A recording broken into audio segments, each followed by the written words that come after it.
오늘의 말씀 창세기 44장 1절부터 13절 말씀. 하나님 아버지, 한 주를 시작하는 월요일 아침 이 시간에도 주의 은혜를 삼음으로 주 앞에 나오게 하시니 감사합니다. 이 시간에도 우리 모두에게 말씀을 통해 하나님의 음성을 들려주옵소서. 예수님의 거룩하신 이름으로 기도합나이다. 아멘. 할렐루야. 성경 성도 여러분, 오늘 하루도 하나님의 은혜와 평강이 여러분 삶에 넘쳐나게 축복합니다. 오늘 우리에게 주시는 하나님의 말씀은 창세기 44장 1절에서 13절까지의 말씀입니다. 복음을 듣고 하나님의 자녀가 된 신자는 새로운 정체성과 신앙 인격을 갖게 됩니다. 그 사람은 이전에 가졌던 옛 성품을 벗어버리고 온전한 믿음의 성장과 성숙을 이루어가는 것이죠. 이를 위해 하나님께서는 자녀된 우리를 시험하십니다. 야곱의 형제들도 요셉을 통해 그런 시험을 받았습니다. 잔치가 끝나자 요셉은 집으로 돌아가는 형들을 시험하고자 했습니다. 그런 형들이 자신에게 저지른 잘못에 대해 그리고 베냐민에 대해 어떤 마음을 가지고 있는지를 알고 싶어 했습니다. 그리고 형들의 시기와 포악한 행실로부터 동생을 보호하려는 마음도 있었을 것입니다. 그래서 요셉은 베냐민의 집에 곡식값으로 가져온 돈과 자신이 사용하는 은잔을 넣도록 지시했습니다. 1절 2절 요셉이 그의 집 청지기에게 명하여 이르되 양식을 각자의 자루에 운반할 수 있을 만큼 채우고 각자의 돈을 그 자루에 넣고 또 네 잔 곧 은잔을 그 청년의 자루 아귀에 넣고 그 양식값 돈도 함께 넣으라 하매 그가 요셉의 명령대로 하고, 요셉의 이 행동은 형제애와 신앙 성숙을 시험하려는 의도였습니다. 하나님께서 우리를 시험, 테스트하시는 목적도 이와 같습니다. 우리를 공경에 빠뜨리려고 하는 것이 아니라 믿음과 신앙의 성숙을 위한 과정인 것입니다.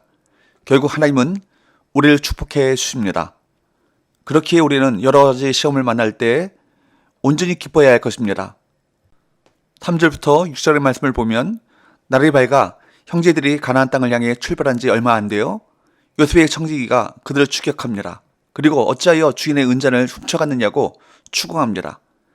이는 형제들의 품성을 검증하고 20여 년 전의 범죄에 대한 회개를 유도하기 위한 방편이었던 것입니다. 이처럼 하나님도 우리 내면의 진실함을 확인하기 위해 우리를 시험하십니다. 하나님은 증인을 위해 독생자 예수 그리스도를 내어주신 분이십니다. 그런 사랑과 은혜를 받았기에 우리는 항상 주를 기쁘시게 할 것이 무엇인지 분별해야 합니다. 7절 8절 말씀에 보면 요셉의 형들은 청지기의 추궁에 당황합니다. 그리고 그들의 결백을 주장하죠. 요셉의 형들은 애굽 총리의 은잔을 훔친 형제가 있다면 그는 죽을 것이요 자신들은 종이 되겠다고 맹세합니다. 9절 당신의 종들 중 누구에게서 발견되든지 그는 죽을 것이요 올해는 내 주의 종들이 되리이다.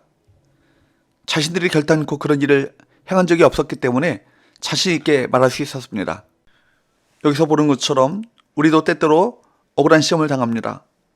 우리가 하지 않은 일에 대해 추궁받고 오해를 사고 손해를 볼 때 하나님께서 그 일을 해결해 주시기를 구합시다.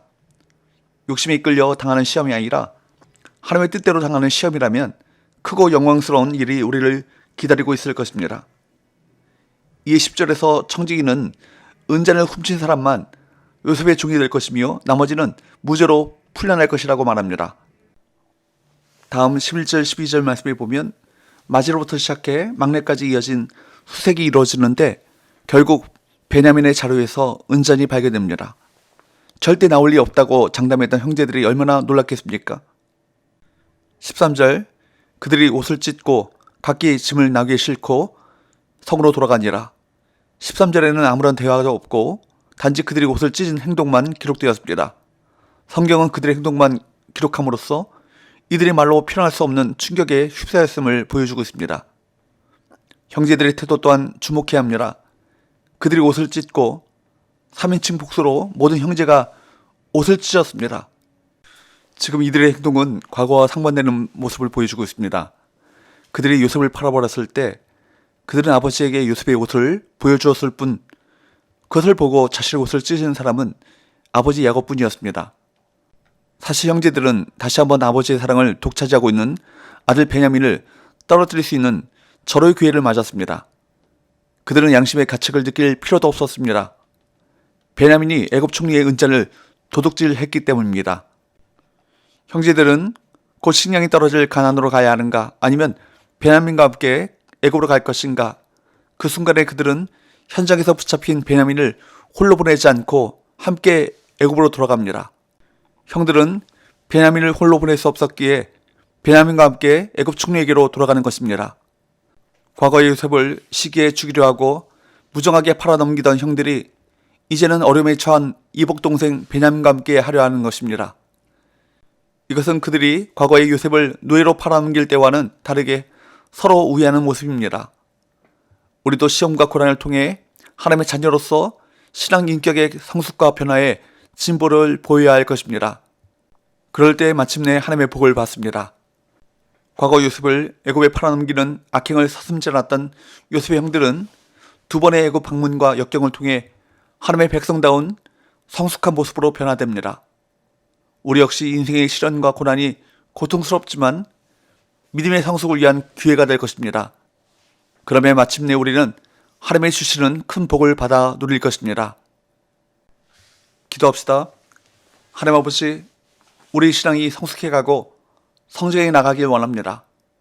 과거 요셉을 팔아버렸던 요셉의 형들이 하나님의 훈련 과정을 통해 하나님의 백성다운 성숙한 모습으로 변화되었던 것처럼 하나님께서 허락하시는 시험을 통해 우리의 신앙이 성장하고 성숙해지게 하여 주옵소서.